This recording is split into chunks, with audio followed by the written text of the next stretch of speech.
Hi, everyone. Welcome to another episode of Second Act Actors. I'm your host, Dr. Janet McMorney, and I'm still a medical doctor simultaneously trying to pursue a career in acting. My guest this week is Adam Murciano. Oh, Adam, my goodness, what a gem of a human being. He is an actor. He was a child actor, now still an actor, writer, producer, and director. He created two of my favorite things that exist in the universe right now, two of my favorite works of art. Two podcasts. They're fictional podcasts. One of them's called Cascadia. The other one is called Ice Cream with his company 911 Podcasts. Now, these are, like I said, fictional podcasts. I'd never listened to one until I'd heard of Cascadia, his first podcast. It is so beautiful to listen to. The music, the soundscapes are absolutely incredible. I absolutely fell in love with it and with him and said, how can I, one, get you on my podcast, and two, just be friends with this incredible person. I also got to be in his second podcast called Ice Cream. Definitely check it out. You'll hear my voice as the first voice you'll hear in that show. He is incredible. He has an incredible story about being a child actor, watching his grandparents go off to auditions, and being actually very encouraged from his father to be an actor. Now, continuing his career in acting, but also jumping into writing, directing, and producing in an interesting space, in the fictional podcast space. Please enjoy the incredibly creative, lovely, and just, just incredible human being that is Adam Murciano.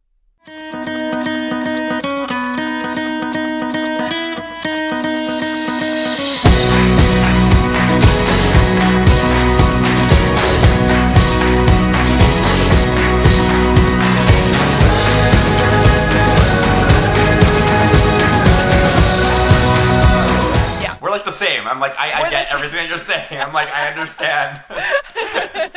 So it is so funny, and it's funny because I think, and I need to kind of check myself every so often, because it is nerve-wracking being on a podcast like this. And I mean, I record about 4 episodes a week on average. That's insane. Well, I do it in bulk, right? Because I want to get a ton of content and then take time off, especially in the winter when we aren't as busy. And also just consistency is really good. You don't want to be scrambling and then have 2 weeks off. Consistency is truly key. I'm telling you. Yeah. That is the key. Yeah. Yeah, and I find, I'm going to kind of have to remind myself how nerve-wracking it is for like another human being to hear the question, tell me your story. Yeah. And then it's like, whoa. I know. Yeah. I know. That's what I'm doing with my actors. Like, I'm like, so where does it all begin? And they're all kind of like, you know, they've been really good, but it is a big question. And I'm like, what the heck, you know? But yeah. I think it's definitely, you know, you hear about media training, like PR and stuff like that, and people who will train you for these questions. And I used to kind of laugh and be like, why do you need that? Just tell your story. But then you can really tell the people who have thought about it and kind of sat down and said, what are the important parts about my life that I want to talk about? Right. And what have been so relevant, as opposed to like, it was a Thursday and it was raining and I was bored. Yes. I've seen some of these actors who maybe don't have that kind of training, and I see them go into so much detail. I'm like, okay, we didn't need all that. So you have to keep it interesting. You have to keep it interesting. Yeah. You have to also keep in mind that not everybody knows your story. Not everybody knows, because sometimes they can just be like, oh, well, then that happened, and I'm like, wait, I don't understand. How did you get to this point? Like, sometimes people just assume that everyone knows, and I'm like, wait, no. So I get it. I understand. Yeah. Well, and then I always get the opposite, where people are like, nobody wants to hear what I have to say. Why would you want me on your podcast? And then they come on and they're like, oh, no. And then we do an hour of it's just pure gold spewing out of their mouth. And then afterwards they send me an email being like, oh, I don't know. I'm so nervous for it to come out. And then they hear it and they go, Oh, I'm like, see, you are smart, intelligent, and brilliant human being. And people want to hear your story. They're like, this is so nice. Yes, exactly. Well, yes, with that being said, no pressure. Tell me your story. Oh my gosh. Okay. Well, in what way? I guess in the whole acting journey? Is that what you mean? How did you get here? How did you get to building these incredible podcasts you do? Tell me your story. So first of all, I just want to say I love your show. I know a lot of the guests that come on your show are second act actors. Duh, that's the show name. But that's different for me in a way. I grew up in the industry. I was a child actor, but I look at my career in two different parts. I do think there is a second act, and I will get to that in a moment. But I guess to answer your question, I started off, like I said, in the industry. I grew up with my grandparents being extras. So I would always just like see them go into set. Like that was their full-time job. They would just work on set. And as a kid, you watch the Disney Channel and you watch all these shows. And then I would see my grandparents like working on Disney movies that I would end up watching. So like the reality of actually doing acting was not very like, it was attainable to me because I was like, oh, my grandparents are doing it. There's these kids on TV who are doing it. I can do it. Whereas I feel like if I didn't have that, I would probably think, because I feel like a lot of people don't think that they can do it because they're like, oh, that's TV, or they don't understand the acting world as a kid. Anyways, so I was begging my parents for an agent, and they just were so against it. They're like, no, you need to have a childhood. You need to go to school, and like, my mom's like, I don't want to lug you to auditions. I want you to play in the park. And I was like, thank you. Like now looking back, thank you. But at the time, I was like, no! So finally, when I turned 13, my bar mitzvah, they said I can get an agent. And so I auditioned for the first thing, which was a sitcom called Rent-A-Goalie on Showcase, and I booked it. And that terrified my mom, because she's like, great, he's going to think that everything is so easy breezy in this industry when it's probably not, and he's going to, crash soon, with quickly finding out that the reality of auditioning and acting, which was true. I quickly, soon after that, got braces, and I wasn't even booking anything. My whole career kind of got stalled. I would go for little auditions, which is so weird looking back now, because I feel like normal teens do have braces, but at the time it wasn't you could not be having braces and on TV for some reason. So anyways, that happened, and I just booked things here and there once my braces got off, and then, I moved to Vancouver, tried out that whole scene. I thought, it was great. I had a new agent out there and everything. And then 2020 happened. And this is where I feel like it came to the second actors part of me. I got dropped. And it was, 2020, a few days after COVID hit, my agent dropped me. And, I felt super lost. And I just wasn't sure, like, what to do. Should I continue on? Should I get a real job? Even though acting is a real job, but you know what I mean, like a 9 to 5, or I was very lost. I was stuck in Vancouver by myself, couldn't come home, and I had been there for 2 years at that point. So, I was kind of familiar. I had friends and stuff. I wasn't like totally alone, but like it was kind of just jarring. And then obviously the world was like falling apart. So like I felt like I was in a good, like I was healthy and I was safe, which was fine. But like it still sucked to have like there was no way I could work or no way I could audition or anything. So then I was like, what do I do? Like, how can I still continue on and make because you always hear, I don't know, Janet, I don't know if you've heard this, but like they always say, make your own work. And I'm like, I don't know how to do that. I don't have camera people and lighting people that I can ask for favors for. I don't know how to do that myself. If I tried, it'll look like crap. So I thought, well, why don't I start dabbling into fiction podcasts? And the rest is history. Oh my god. Sorry if that was very long-winded. I just... Well, so I'm always really curious about people who are first act actors. Yes. Right? Like I think people who've had childhoods where they were acting, but kept pursuing it. Because I think a lot of us were those theater kids, right? Growing up in theater camp and did all the plays in high school, but then we're kind of told by well-meaning parents and stuff like that, no, get the 9 to 5 job, like you said, right? Get the real job. Yeah. Was that ever, I know you mentioned your mom kind of being like, oh Lord, here we go. Was that ever brought up? Saying, Adam, this is not a career, this is just fun? It was never told like it was just fun. Like my dad was always more of the supporting, like both my parents were supporting. Like they both were very supportive, but my mom is more realistic, and she was saying, okay, maybe like definitely go to college, which I did go to college for something completely different. Like she's just more practical, where my dad is very much the supportive, like I'll take you to the acting class, I'll drive you to your auditions. Like he was very much that.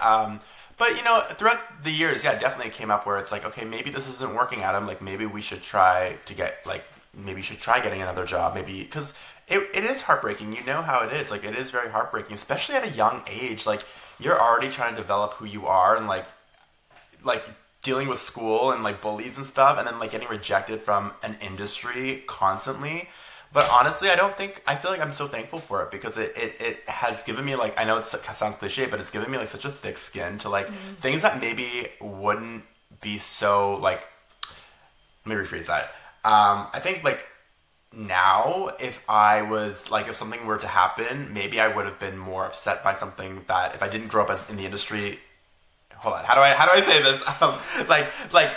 Okay, I wouldn't take it back because I think that it's given me a thick skin, and, you know, I think that I've gone through life now with, like, not letting things bother me as much as I wouldn't have if I didn't go through being a child actor, because I've been rejected so much and I've had that exterior. So I'm thankful for it in the end. Did you say you went to college? What did you study? I went for multimedia design and development. So I went for school for, like, audio design, sound design, film editing, coding. It was all kind of one program at Humber College. Cool. Yeah. What made you choose that? It was something different. Like, I didn't want to go for acting because I was doing a lot of private coaching and acting at the time, and I was like, I don't want to go. I want something else, you know, for a backup plan.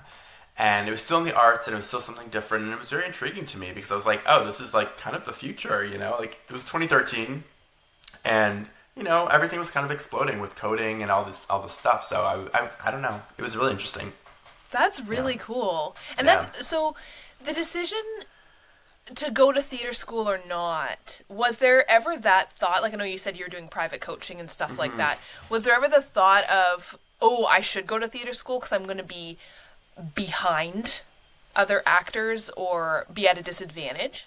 No, I actually never wanted to, because I just thought that I was doing my training and I was doing my classes, and I knew that, like, going to class, like, that was my college for acting, you know?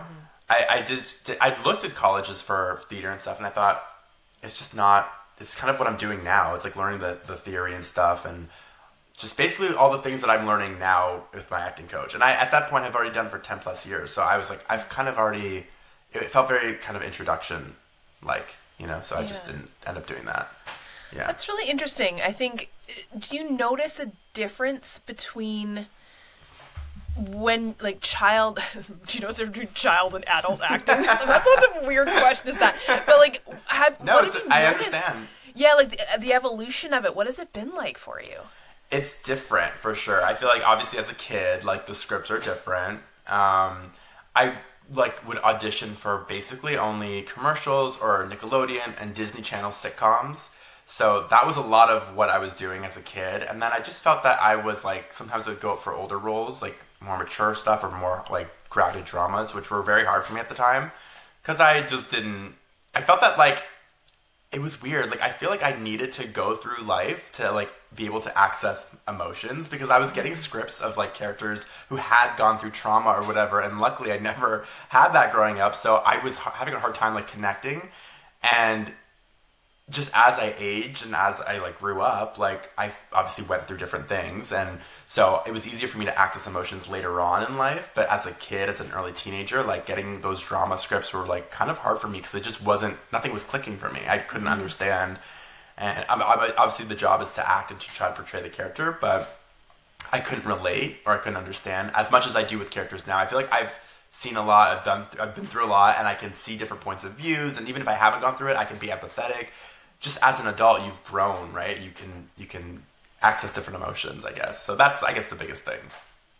Yeah, and that's a huge advantage that I think a lot of us second act actors have, like, taken. Yes. Because I shouldn't say we, me, right? I don't want to generalize for everybody. But I know I definitely have felt that kind of pull of, oh, maybe I should go to theater school. Oh, time is running out. Oh, I'm getting older. I need to do all these things because I'm behind everyone who's been acting for their whole life.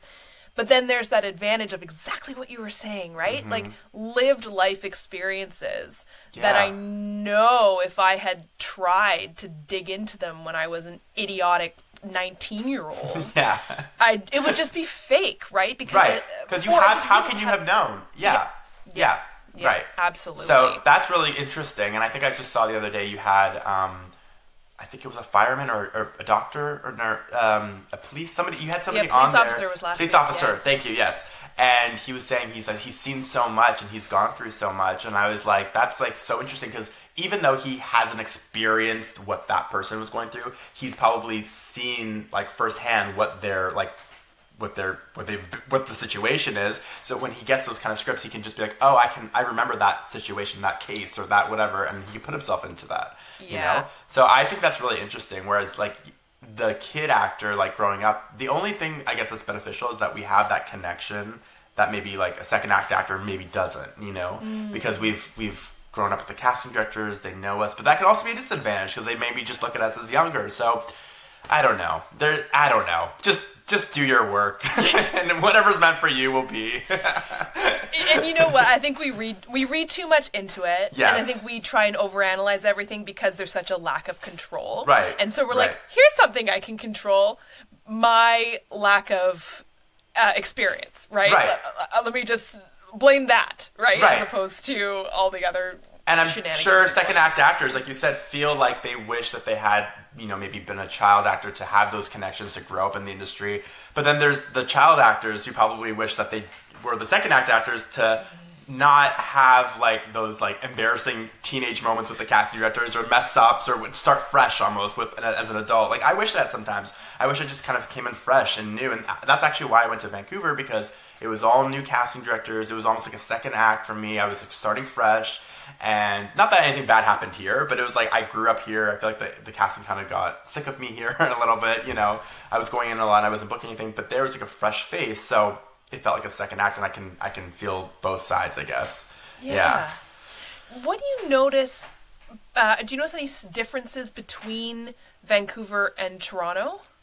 Yeah, Toronto I find has a lot of like just more films. More indie stuff, more like a lot of TIFF films are shot here, a lot of like features, and I find that it's a lot of CBC, which if you're not in Canada, it's the Canadian broadcast. What's I think Center? I think it's Center. Corporation. Yes. Oh, that's bad. But that's a Canadian network, and they have a lot of Canadian content and all these things. Whereas Vancouver, it's very LA based. CW, Hallmark, you know, a lot of those, even Netflix, but here it's a lot of Canadian stuff. And I find here the quality of the scripts are better than Vancouver because I just find that it's more gritty, more raw, whereas, there it's a lot of just kind of procedural stuff, which is also cool too, but just different. It like matches the weather.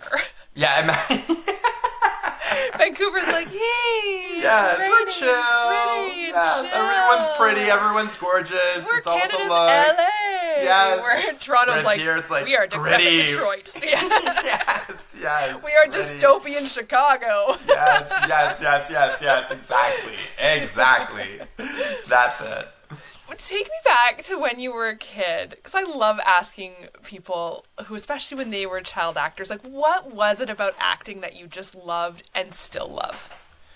I guess I didn't know that I was an actor. Like, I was literally acting in, a lot of kids do this. I feel like everyone says this, but like I was acting out at like dinner parties that my mom would have, or you know, just anything. Anytime I got my hands on something, I loved Halloween because I could dress up and be all dramatic, but I think once I really started to do theater, local theater, get an agent, what I really loved about it was just being able to just perform and like entertain. I love that. I love to like put on a show. And then later on in life, you know, as I start to actually study the craft, like it was really about like learning the characters and seeing what they've gone through and then experiencing things that I would never have experienced or never went through, but like getting to experience it through their point of view and empathizing and all these like really cool tools that I've learned and applying it and just creating my own character. And I don't look at auditions like I need to get the role. Obviously that would be a bonus, but for me it's a fun opportunity to like create a piece of art and present it to casting. And so that's like for me the fun part. So, yeah. How do you deal with the constant rejection? I know it's an evolution, right? Like it's from when you were a kid all the way up till now, that development of a thick skin. But what has kept you, and I hate the word resilience, but like that's what it is, right? Like what has kept you going when faced with like, we're like literally the only career that gets ghosted, right? Like literally. Rejection, no feedback on art, which is insane. Right. Right. I was actually just talking to someone about that like the other day about would you rather get rejection letters every time or would you rather that they ghost you? And I was thinking about it because I feel like a lot of jobs they'll tell you that you just didn't get the job or something, but I would actually prefer to get ghosted now because I think that I have, maybe this is just me, but I have kind of trained my brain for like, I do an audition and I will literally leave the room. I'll think about it, obviously, like what could I have done better and whatever. But then within 10 minutes, by the time I'm home, I get home from the audition, I have forgotten about it to the point where I've actually forgotten the lines of the audition. There's been times where I'm like thinking, what was the lines? What was the lines? I forgot. So I've trained my brain to just put it out of my head, which is, it sounds kind of crazy, but it's just from years of auditioning where I forget. And then there's been times where I've been shortlisted. My agent was like, are you available for this? And I'm like, wait, which one was that again? Which one was that again? So it's just, I guess, maybe a protection tool that my brain has put up for me. I don't know. But I don't really think about it. The hard rejection is when I'm on hold or close to something and then I don't get it. That sucks. But auditions, I just kind of do it and then I forget about it.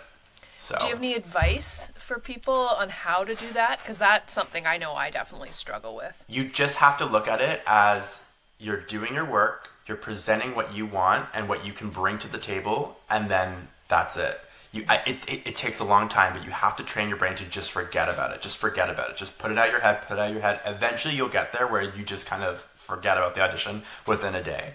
And, it's obviously there's some auditions that you think about if you really want the role or whatever, but like most of the time you have to just train your brain to just put it out. And if you just look at it as a point of view where you're just presenting something and it's not like I need this job, then I think that your whole perspective on auditioning in general will change. That's really helpful because I know a lot of us struggle with that, us being just actors in general, but especially those of us who haven't kind of trained in it because it can get so it just feels so personal because you put so much of your person in the character. And you spend so much time and you get like 24 hours to do it and it's so chaotic. And then also if you're not auditioning a lot, if you get one audition every month or something, that's hard. I can understand that. But if you're auditioning a lot, then it's easier to put it out of your mind. So I've been on both sides, right? There's been times where I haven't auditioned in months and then I have that one audition and I'm like, oh my gosh, I gotta like prepare. And then there's times where I'm auditioning a lot and then I forgot what I even did yesterday, So it depends. I guess it's just, I think my biggest takeaway on auditioning is don't look at it as if you need the job. Just go into it as if you're showing them what you can do. It's about the casting director relationship because most of the time you're not going to get the job. But if the casting director is impressed by you, they'll keep calling you in for other things, and that's what you want. That is success, not the job. Obviously, the job is a bonus, but having that relationship with casting is the success. Yeah, absolutely. And I know we hear that a lot. We hear that all the time. Yes. Right? And it's hard because, and I was actually having this discussion with somebody yesterday. We were talking about agents and stuff. They're trying to find a new agent, blah, blah, blah.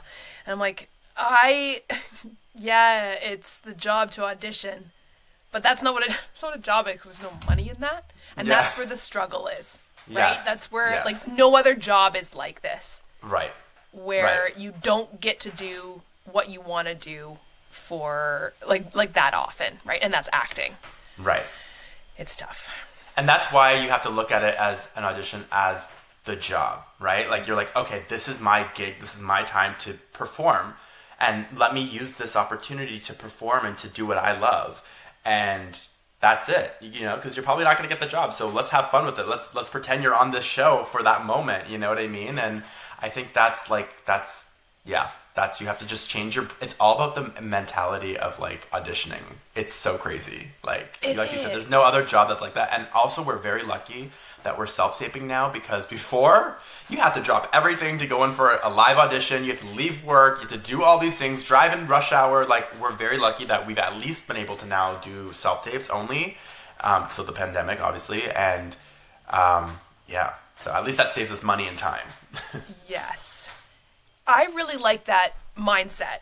Like what what you just said about, you probably won't get the job, you probably won't get to be on this show. This is your time to be on the show. Right. That's a really nice way to think about it. That's an exciting way to think about it. Yeah. And it's like, again, it's like, you know, and also have fun with it. Take risks. Like, who cares, you know? Like, these casting directors have seen the same thing over and over and over and over again, and they're bored. They're bored. So if you can come in, obviously don't go way off the rails and make something completely off. That's not the character. But do, like, have fun, have experience, like, put like nuance, put yourself in it, make cool choices, interesting choices. You know, that will stick you out, and that will get the casting director who sat there for like 2 hours watching all these audition tapes something interesting to look at. You know, you may not get the role, but they'll be like, oh, Janet, that was, you know what? I like that. I appreciate her for putting that in or doing that. You know what I mean?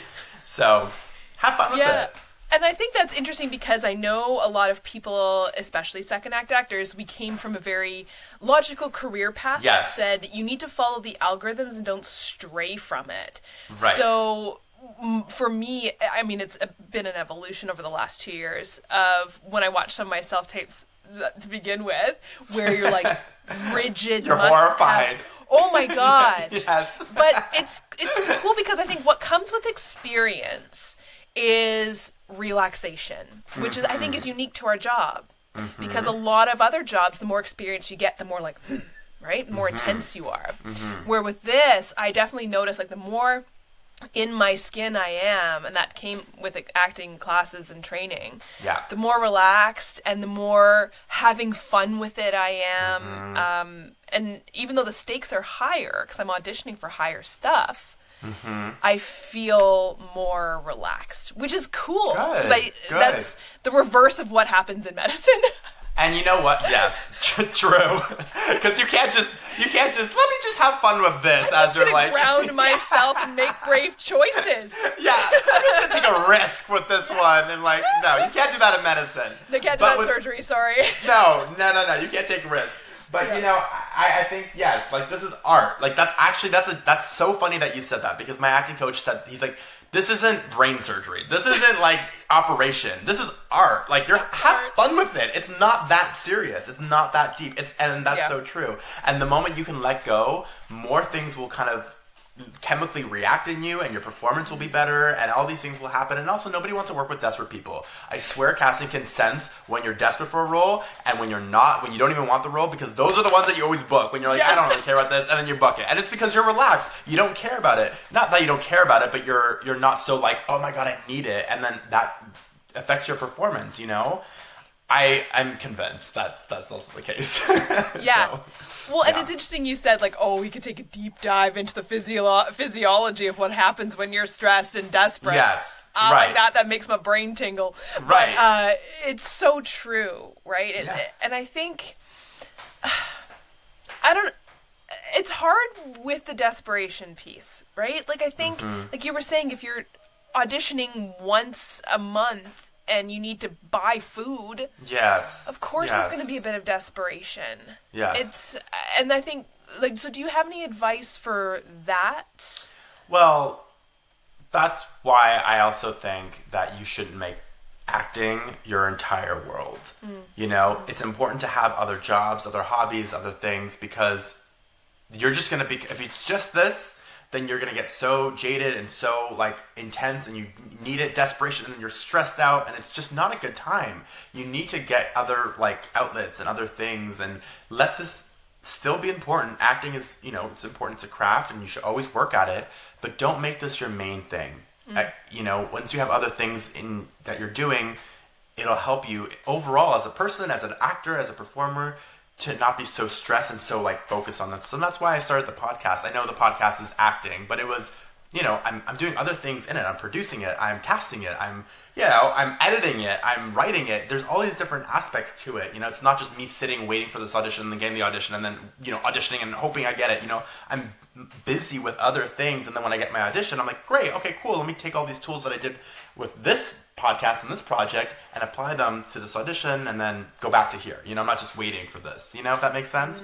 So definitely have other things, do sports or anything that's like different than just acting, I would say, because it's important to have other avenues as well. Yeah. Let's talk about your podcast.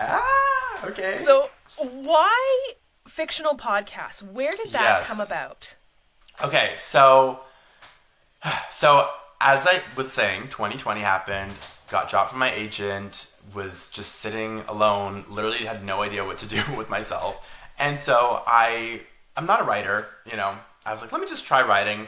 So I wrote myself like 7 pilots, just 7 different pilots, different genres. And I just wanted to see which one I resonated with or which one I really want to explore and deep dive into, pun intended, because I ended up doing a deep sea sci-fi show called Cascadia. And I guess the reason why I chose that was because I wanted to do something that, was still in the vein of acting and still performing. And something, a way I could still produce it and make it for cheap and still being in the home, isolated, right? Like I couldn't go and film this. So that was kind of how it happened. And I knew a fiction podcast for a few years, but I was always kind of too scared to do it because I'm like, super niche genre of podcasting. But I really took the time in the pandemic to create this with my co-creator, Antonio Cordero. And we really wrote it. I had a bunch of actor friends who were out of work, so it was perfect. And we all went to the studio and we recorded it. And then I really just spent all this time editing it. So it was a lot of like layers and variations of it. But I put it out there and then it kind of exploded. And I was like, okay, cool. So let me just jump into this because I'm having so much fun with it. Yeah. It is so good. And I know Thank you. I've said this to you so many times. So I discovered it because you posted the casting call for season 2 for Cascadia on the LB acting community Facebook group. And I was like, oh God, I love podcasts. And I listened and I just binged it. And I basically sent it to everyone I know who likes podcasts. You guys need to listen to this. Thank you. Well, because I had no experience with fictional podcasts before. I'm like your classic 30-year-old white woman. I'm like, give me true crime. True crime, yes. Cults and true crime. And it's so well done, and it's just so exciting, and I love, this is so corny. I love like the sound of it, like the soundscape. Thank you. I knew there was a podcast term for it. No worries. Yeah. It could, because that is what elevates it from on it. I shouldn't say elevates it, but you know what I mean. Compared to like a regular podcast, right?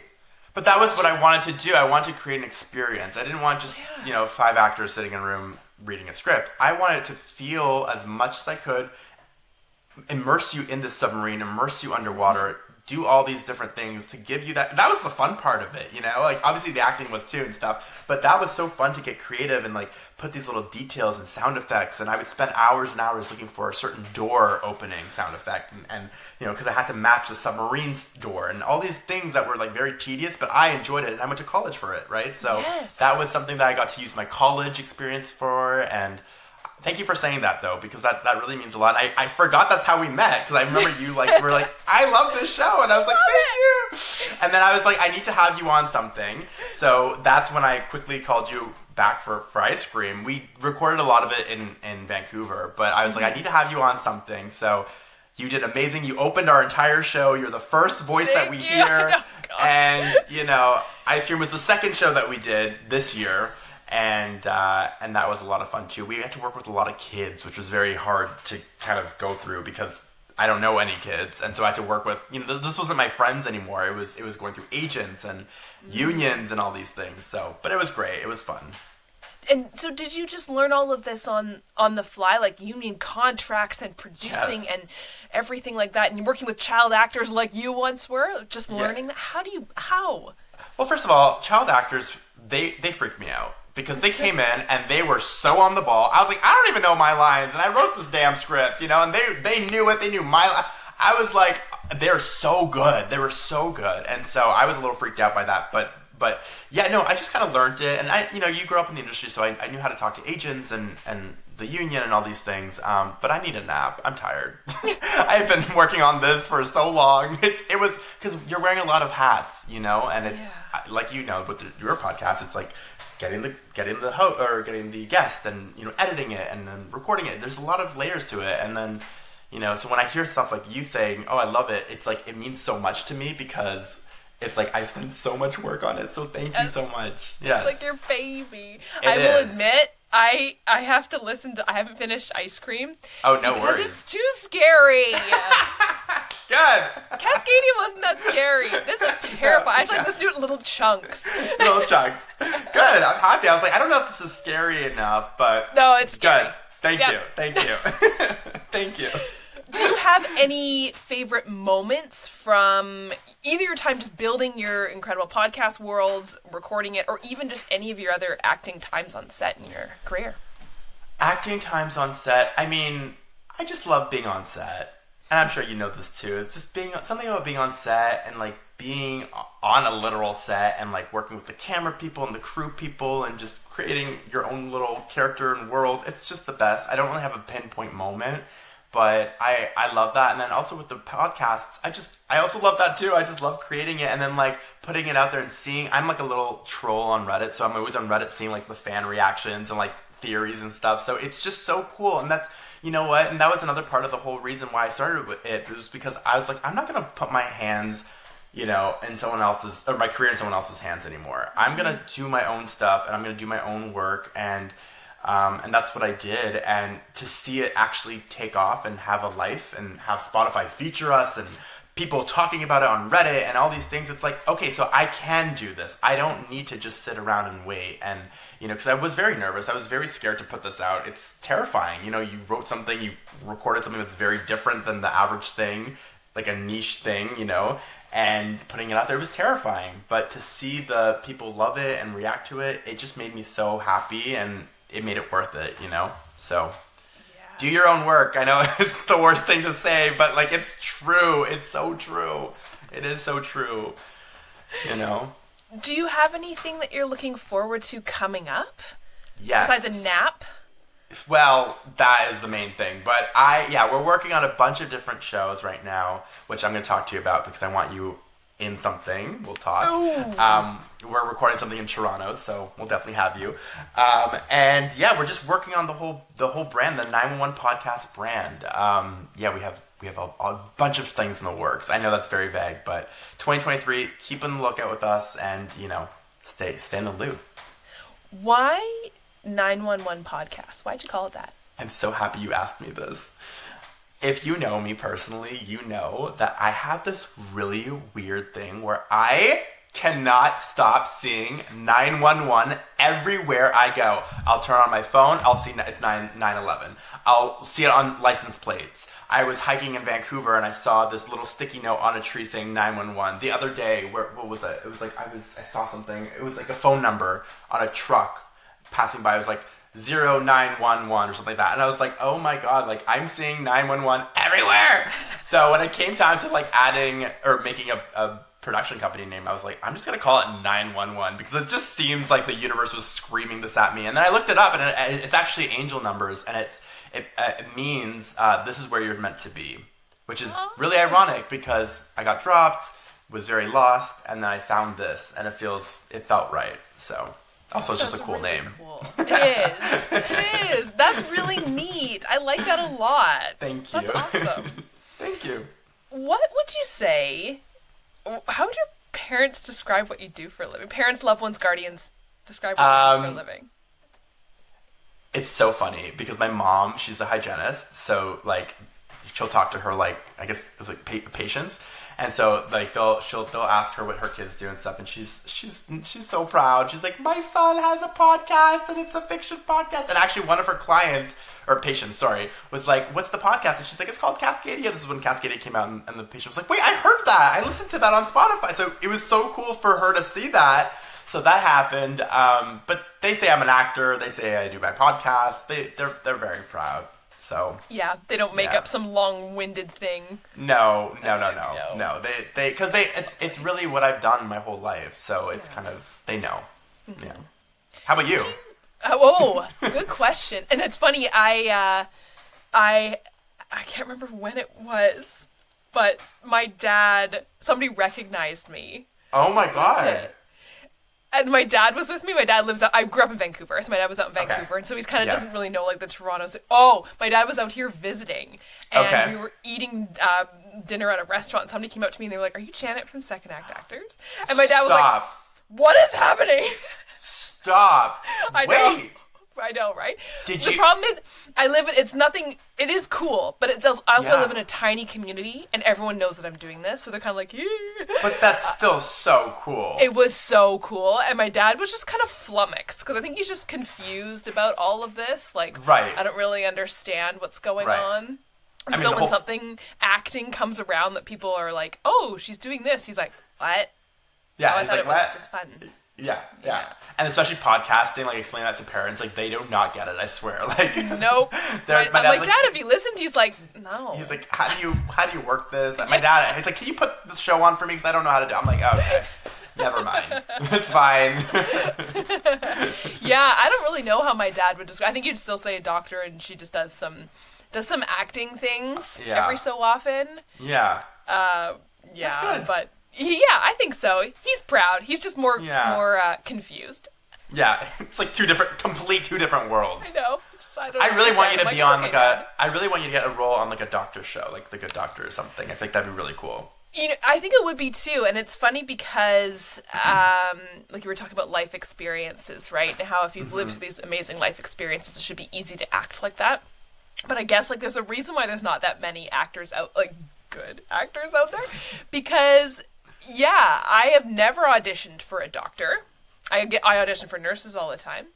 And I probably will never be hired as a doctor because I think I don't look like that classic Hollywood old white man, which is fine. I mean, the tropes are changing. Right. But also, like, if you're a really good actor, you don't need to be a licensed medical doctor to play a doctor on TV. Exactly. Which makes me go, damn it.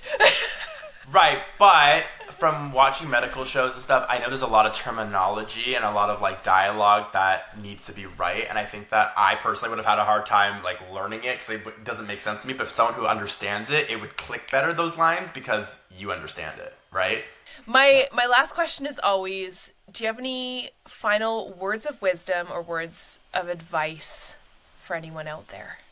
Yeah, I would say be kind to yourself. Like I said, this industry is so rough and can really get you down, and sometimes you'll see all your friends. It seems like almost everyone around you is booking and doing well, but you really have to take time and just be like, okay, no, I'm on my path. I know it sounds cliche, but I'm on my own path, and the universe will give me what is meant for me. I'm such a firm believer of that because I know I've seen it firsthand, things not work out, and I'm devastated, but then there was a reason for it, and then something else happened, and I couldn't have done that if I did that, you know. So it's you have to just trust the process, trust the universe, and just again be kind to yourself because you're doing the best you can, and really it's all out of your hands. You have to just do the best work that you can do, put it out there, and then it's up to whoever to decide. But as long as you do good work and you stay focused and you work on yourself, that's all you can do.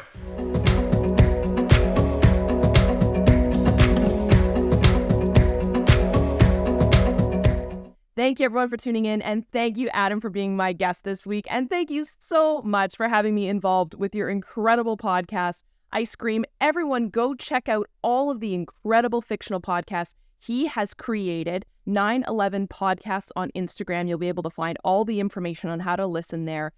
So honestly, if you're scared, start with Cascadia, because Ice Cream is a little scary, but Cascadia is just such a beautiful... just incredible immersion for the senses. This sounds very woo, but it is a fantastic, fantastic work of art. Again, thank you again, Adam, for taking time out of your busy schedule to chat with me. You are wonderful. I hope you will all tune in next week for another episode of Second Act Actors. Bye!